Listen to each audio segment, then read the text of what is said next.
This is On the Hour. Arise, Sir News. On the Hour. Such is politics. It's a painful business. On the Hour. What you mustn't do in politics is listen to people. It's a painful business.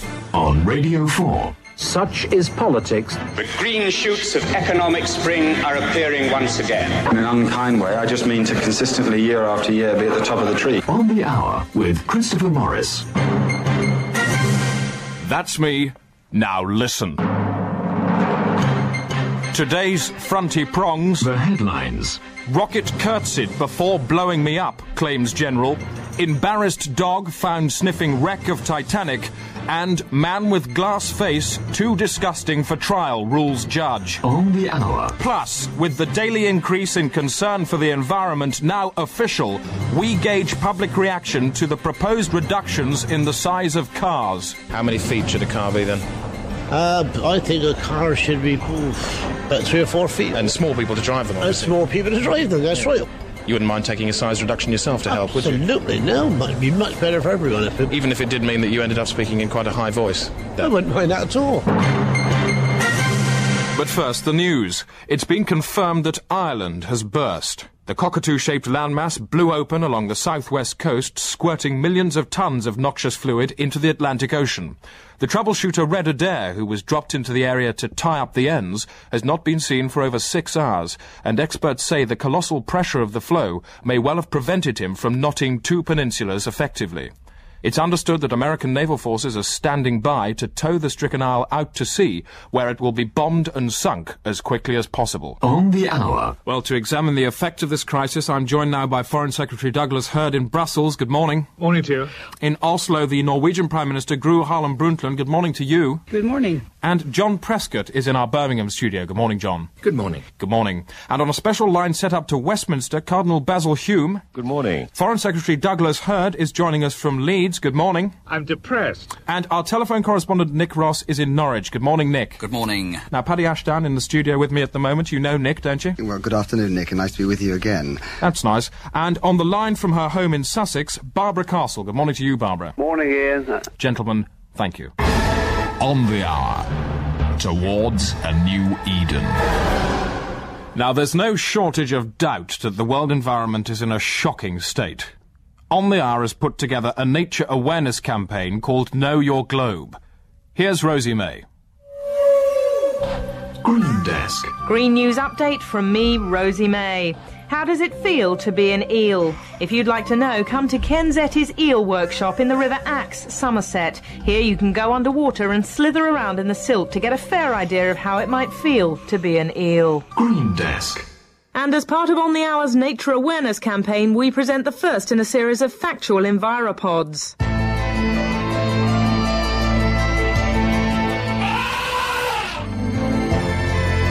That's the sound of an elephant.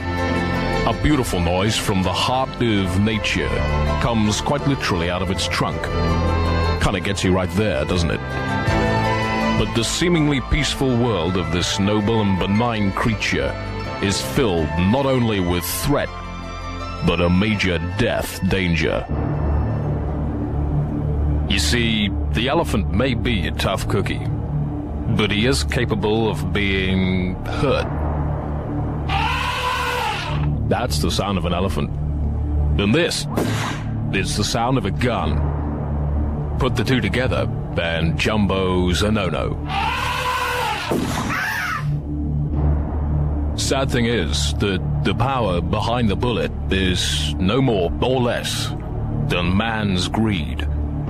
Because every day, thousands of elephants are quite literally put to death to be made into tarpaulins for lorries.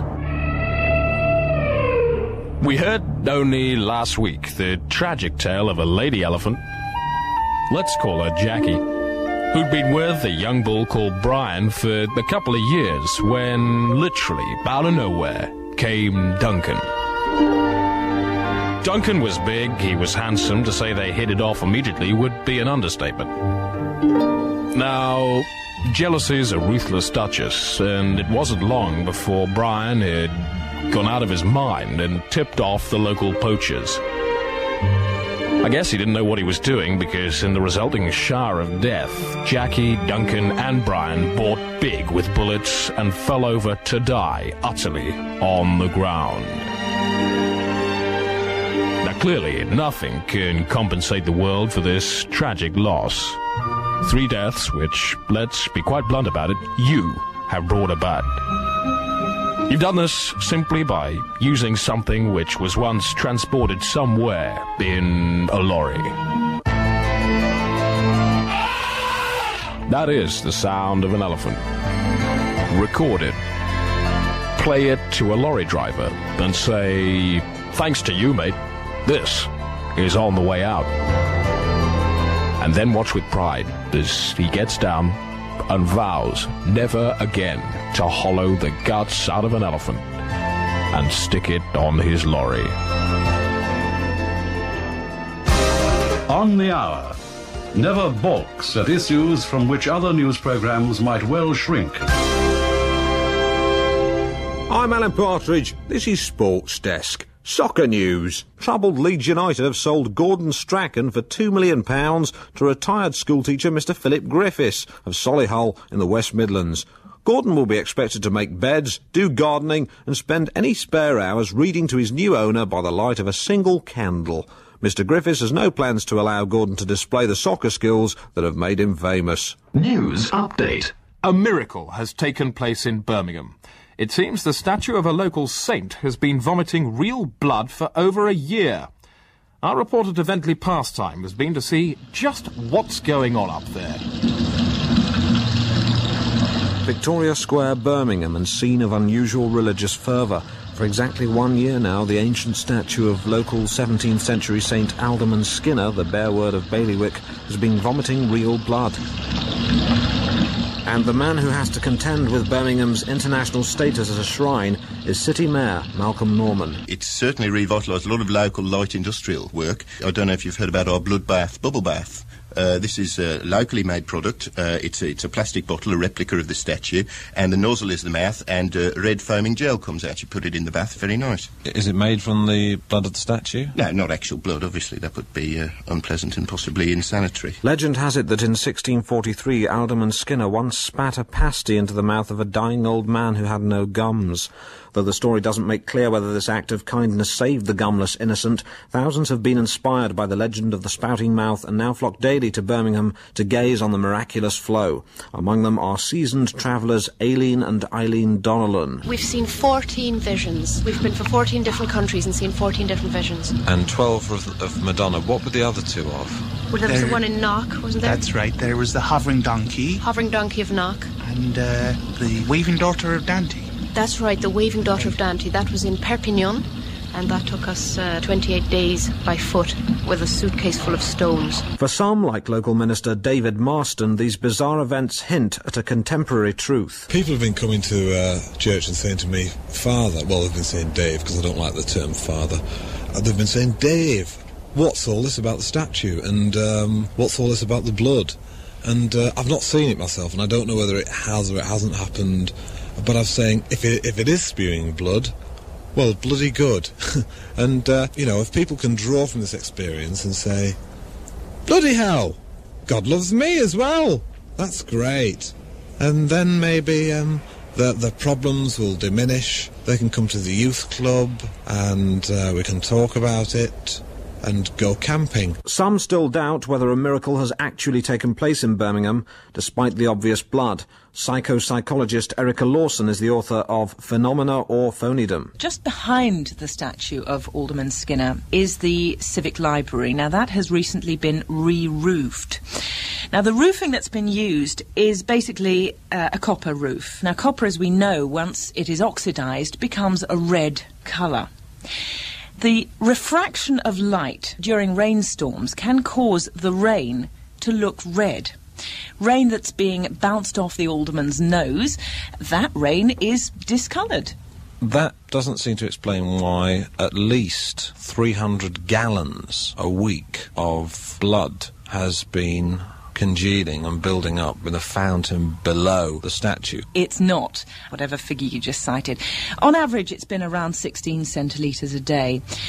Now, we're talking about a major inner city area here. It's not unusual to have 16 centilitres of blood around. Not unusual. You're not a Christian, are you, Dr. Erica? I don't think that's relevant, actually. I don't want to discuss this because I don't think it's relevant. I'm a scientist. Drive home safely. To Vendley Pastime there with that fabulous report. On the Hour knows where it is and how to get there by taxi. Know your globe again, and while On the Hour has been boosting nature awareness for Radio 4 listeners, other BBC radio programmes have been doing their bit too, like Radio 1's Wayne Carr in the afternoon. Radio Wayne FM. Wayne Carr in the afternoon. Wayne Carr in the afternoon. Just brilliant. Okay, and time now for a Chinny Wag. Chinny Wag, Chinny Wag, Chinny Wag, Chin. Everybody here in the Chinny Wag chapter, yeah? And the subject for today is endangered animals. Yeah. Okay, it's a subject with just a lot of stuff and everything in it, because they're like real animals, only they're a bit endangered, and they're increasing in number every day. Just what do you reckon? Okay, Sparky? Well, I think it's good news, really. I mean, if the numbers are going up all the time... Yeah. Then there'll soon be enough of them to get them off the danger list, won't there? Hey? Good point. Yeah, good point. Okay, good point. And what about you, Potato Man? Yeah. Yeah, right, okay. Good point. Yeah, good point. Well made. And what about you, Romford? Just what is an animal? Well, you've asked a question there, haven't you? Mm-hmm. What is an animal? Question. According to my girlfriend, I am. Hey? Bit of satire. Okay. What do you reckon, Wendy the Pencil? Is a crocodile an animal? No, because it's long and it's sort of hard. So what is it? Well, a crocodile is a vegetable. Vegetable? A vegetable? Yeah, okay. Yeah, sort of green and brown. You know, it's not animal colour. Not animal colour. Yeah, animals are animal colour and a crocodile is green. That's right. Yeah. So, green, not the animal colour. Not animal colour. Yeah, good point. And do you know what I reckon? Piece of factimation for you. I reckon that endangered animals are not really endangered at all. They're just hiding. Think about it. It's just a way of calling attention to themselves at the expense of other so-called common animals like sparrows and chickens. Yeah, okay. I say, shoot a panda, save a chicken. Yeah, okay. Chinny Wag. On the Hour, equal doses of fact and whale saving. Now, as you probably know, On the Hour celebrates its 33rd anniversary this year, and that means 396 months of brilliance. We've ransacked the archive for highlights of 1959, the year in which Britain first woke up to a brand new sound in wireless. This is the BBC Home Service. On the Hour. News. Let me make it quite clear. I am a very humble man. On the Hour. In the months and the years that lie ahead. Spotlight on takeover bids. On the Hour. Regular briefings. I know that there are many people who agree with me about all this. Yes, I can well remember the years between the wars. On the Hour. In the home service of the BBC. Hello to you. Good evening. The news be with you. Features in depth presently, but first today's particularly important stories, reduced to sentence-long summaries. A reservoir filling operation has run into difficulties in the Midlands because of a protest by local sheep who are setting themselves on fire. It now looks certain that the northern town of Lancaster has unfortunately been destroyed by a lorry. The Minister for Building has announced his new plans will be characterised by a brisk, refreshing style, quite free from the depressing legacy of rationing and the destructive influence of bebop jazz. And the escaped lunatic who's been leering at office workers in a distracting way has finally been lassoed by the police and fed to the leopards at Colchester Zoo. But first, today's main news item. Reporters with microphones have been allowed for the very first time behind doors at the royal family's dentist. Today it was the turn of young Princess Anne. Our man Roger Mules was there to watch. Oh, what a horrible sight. The water washing the whole side now. She got a weight of water in there, tons and tons of water, and you saw her drag right down, and I thought, anyway, she's just going to continue this roll and turn right over. But the water drained off, she shook herself and came up just a few degrees. On the hour. News for you too, Daddy-O. Even in its infancy, On the Hour was developing a formula which included not only news, but a wealth of feature material which was to become the basis of a magazine programme with a very broad brief. And now it's time for Slate Desk. Come in, Clough Williams-Ellis. Today, slates. I think it's very nice to have a variegated size of slate for a roof.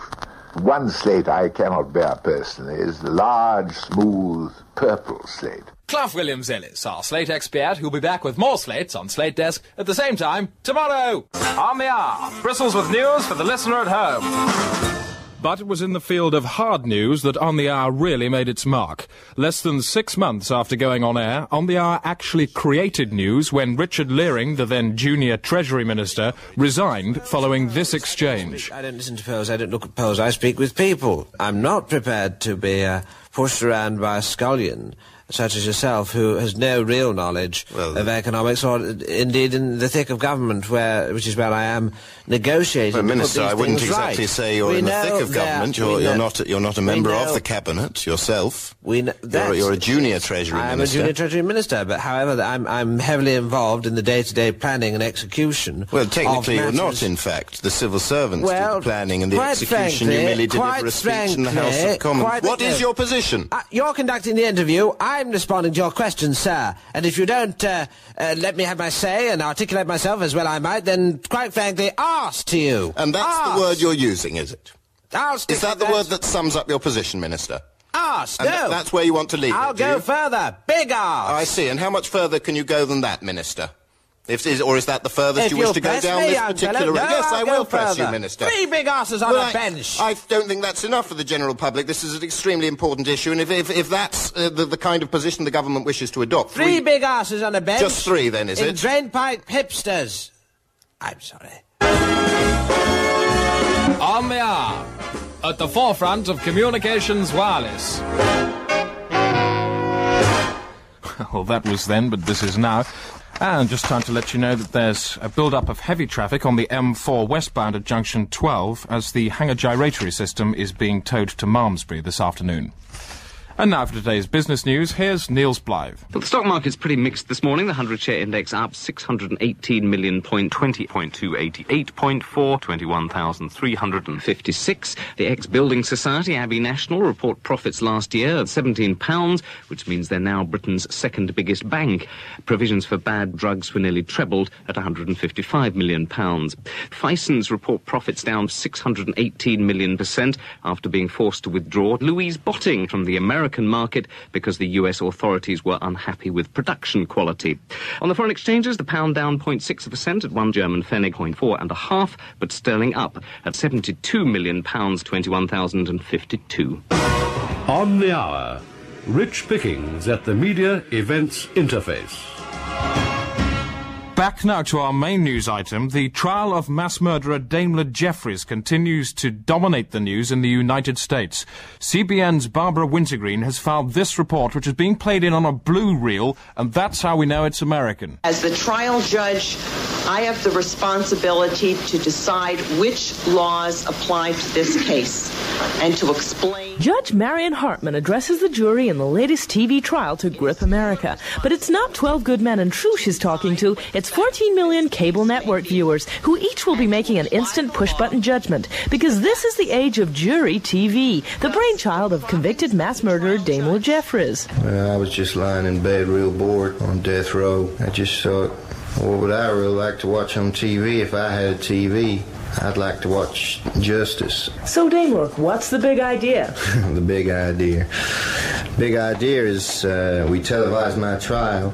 It's going to have the old electric chair rigged up in the courtroom. And then we get a phone-in vote. The viewers, be about 40 million of them, They can just decide whether I'm innocent or guilty. And what happens if they vote against you? They turn the electric chair on. Votecution TV producer Brian Egleham is in charge of the televised death vote. All the viewers have to do is at the end of the trial, they have a choice of two numbers. The first one, 09278, if they want him to be free, and the second one, 09279, if they want him to be fried. Then the computer calculates the total number of calls for each number. Well, if it's fry, then the current is automatically connected and he fries. Have you had any opposition from moral groups? Not that has actually reached me beyond my secretary, no. Yeah, I'm really excited about the scheme.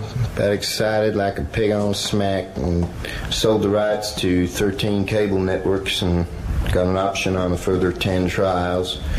Hopefully they'll involve me too. You've heard the evidence, citizens of America. Would you vote now, please? As Daimler Jeffries sees all hope of a retrial go up in smoke, it looks as if this is a primetime drama that's going to keep at least one viewer glued to his seat. Barbara Wintergreen, CBN News, Milwaukee Court Studios. Fab. Back now to Know Your Globe. And the environmentalist Sir Lupus Kurt Sturgeon today launches his appeal to save the rhino. With this report from Here's Nick Watkins. Sir Lupus Kurt Sturgeon claims the future of the rhinoceros depends on reversing a trend of disregard for the animal, which has been going on for years. Extensive research from our centre based in Mogadishu has shown that most rhino deaths are caused by the cruel native habit of forcing them up trees to look for berries. When the heavy animals reach the thin branches where the berries grow, the branches snap, and they simply fall and tumble to an horrific death on the ground below. We feel that the killing must stop immediately, because rhinos are badly needed by the aphrodisiac trade. The natives, how will you stop them? Well, obviously, we're going to be giving these people a bloody good kicking. But we've also planned on a more subtle, persuasive system, using drawings depicting rhinoceros on the ground, smiling, and a series of cassette tapes containing the subliminal message, stop driving that rhino up a tree, his fallen death will shame your people. On the Hour. Still drives cars? Yes. But is aware of the damage they cause, and would gladly sell them tomorrow if a realistic alternative could be found. And that's the point. And I couldn't think of a more appropriate moment to join Monsignor Trebe Lopez for his thought for the day. Monsignor, any sign of any hope at all in what's going on in the world at the moment? If a bird in the hand is worth two in the bush, then how much greater is the worth of the Lord Jesus? It is 3. And now it's time for Sports Desk with Alan Partridge. And it's a special Sports Desk this week. As I gather, Alan, you're going to be looking ahead to the summer's sporting prospects. So what have we actually got to look forward to? Is it going to be a good summer for sport? This is Sports Desk. I'm Alan Partridge. And it's a very special desk of sport this week, as we look forward to an exciting summer of action. If last year's summer was anything to go by, then look out for some hot action in the tennis field. Lendl about to serve, Cowson is marched. It's a good serve, Cash go back, Liz Lendl, over its volley, down, it's got that back, there again, the corner, it's up in the air, it's a smash, yeah! Well, if you think the temperature was a bit hot there, things got even more frosty when it all hotted up for the boat race. Once again, Oxford and Cambridge, the undisputed grandmasters of racing boats on the Thames, are in the lead as they come under the bridge there, the famed bridge that has cars on it. But where are the others? Where are the others? The other universities, they're nowhere to be seen, and I'm worried for one. I wonder if Norwich are in the race, who knows? Let's keep our fingers crossed that they're not too far behind, and let's hope that they've not been sunk in some horrible boating disaster. That really would be a sad day for the days of racing boats along the Thames.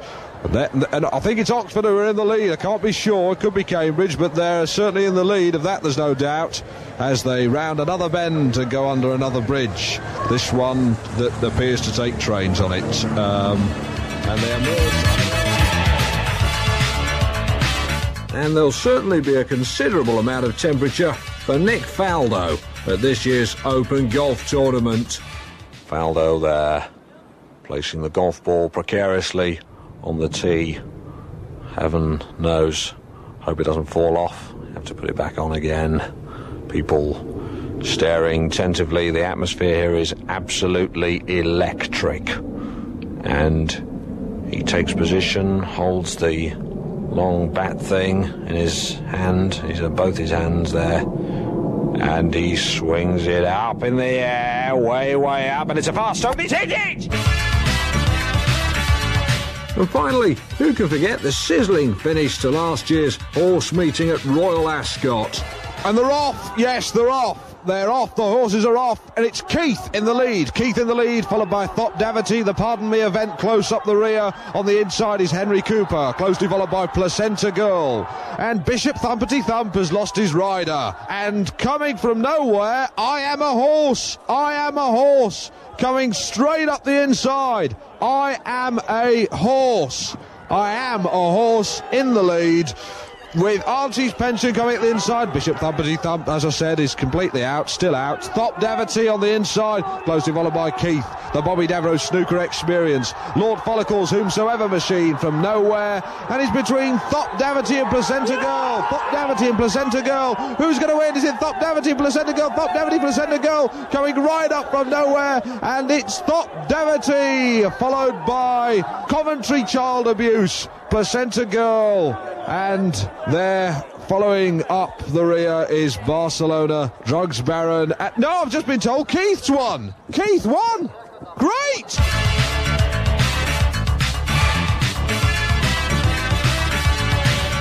I am Alan Partridge, and this will be my summer of sport, as well as the Olympics. Welcome. Thanks, Alan. Just about it. Just about all we have time for. And we have a quick notice for drivers. We've just heard from the Ministry of Transport that no roads will last beyond 7 o'clock tonight. So if you're in a car, hurry up. Closing music.